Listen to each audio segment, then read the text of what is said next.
Welcome to another video of Code Tutorial, guys. So this is the part 2 of our web scraping, and this we are going to focus fully on APIs, application programming interface. These are just set of rules and protocols for building and interacting with software applications. If you watch the first video, that we had to do a scraper using Beautiful Soup, or in most cases, if you are dealing with SPAs, you are using libraries like Selenium. But in this case, API is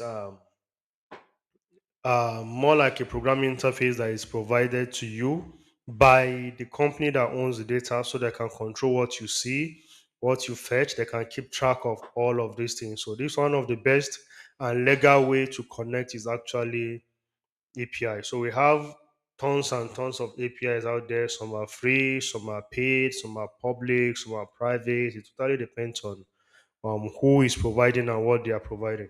So we do a quick search on Google for public APIs, and it brought us to this public GitHub repository that has thousands and thousands of layers of APIs. You can see APIs around cat fact, API around dog fact, API around anime. If you watch Anime DB, um, you can see several APIs as well, um, around exchange rates, Bitcoin, cryptocurrency, art. You just name it. There's always an API out there, API for what cloud. So we're just going to take something quick and basic, maybe API about cat fact.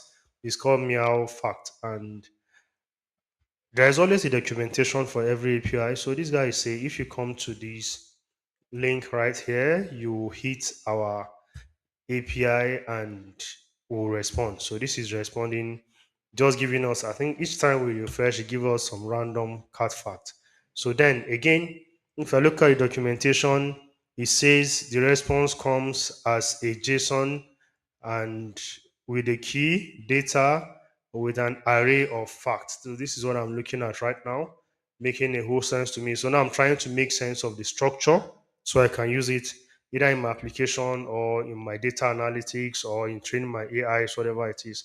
So now it's saying you can even request more facts than one. So mostly API, you're either using a get method that you are fetching or you're using a post method you are sending.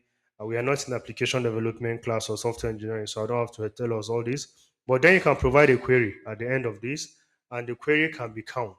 So let's try it out according to them.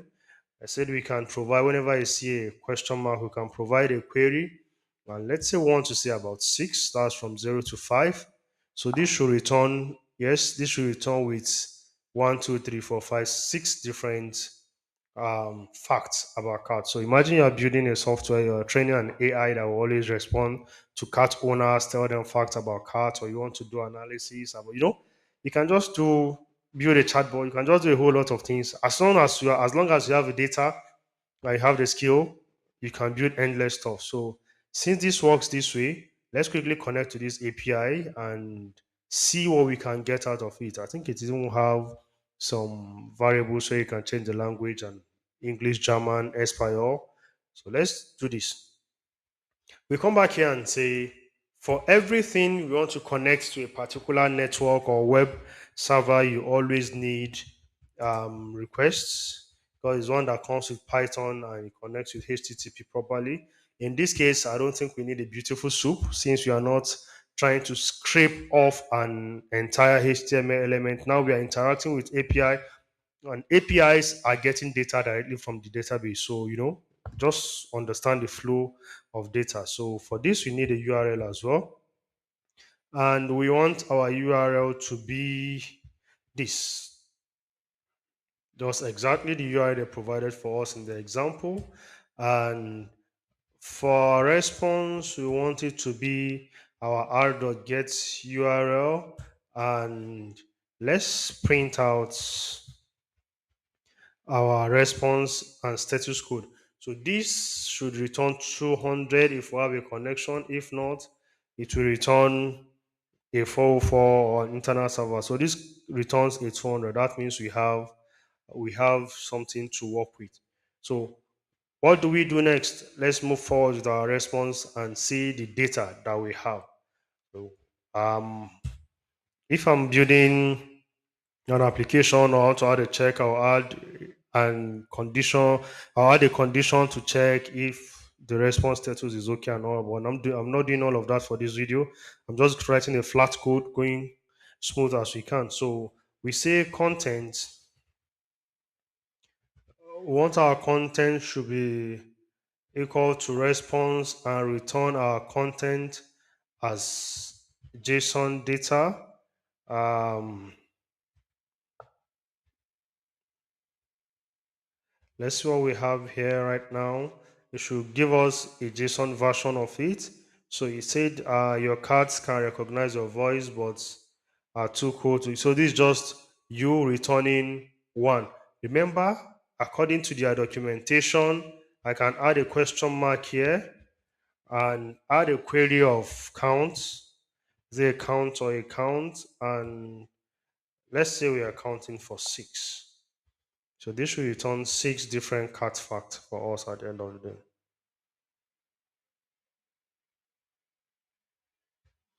So yeah, this is what we have. You can see it returned as data and all of these at the end of the day. So what if we just have these as content? What do we see? So of course, it'll just be a battle of different structure coming in and how we are managing it. So this is coming back as a byte on its own. So I think I want it as JSON format by default so I can walk around with it. So if I run this one more time, you can see I didn't have to do a soup.d, soup.dat because the data now comes back to me as a JSON data. I just need to be aware of this. Then the structure of the data is an array of all of this. So this looks like an object. So let me quickly do a value for data should be content.gets data. Yes, I think I want this and I want to see data. So content.get data, I want to see data. Let me just zoom it in. So it's zoom it out one more.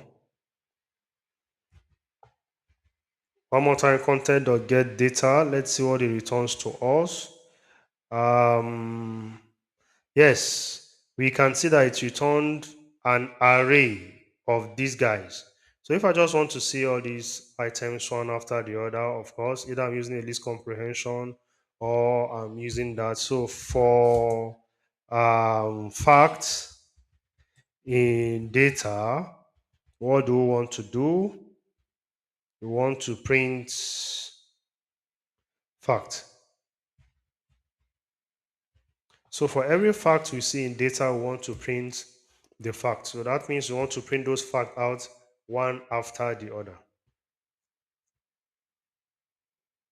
So you can see this is the first one, this is the second one, this is the third one, and all of this, it makes a whole lot of sense. So again, that's why APIs are very, very important and the best way to always get data because then you are getting from the database directly in a structured way. So this same data, I can put them into a pandas frame, use it for machine learning, use it for application front end. I can use it for anything at all I want to use it for, and the data is always coming from all of these guys. So quickly, we just had to import request, connect to wherever we are connecting to, and we move this. So you can even have an interesting maybe count variable that holds a count for now, and instead of this, we can do an F, and our count will be equal to count. So you just make it kind of dynamic.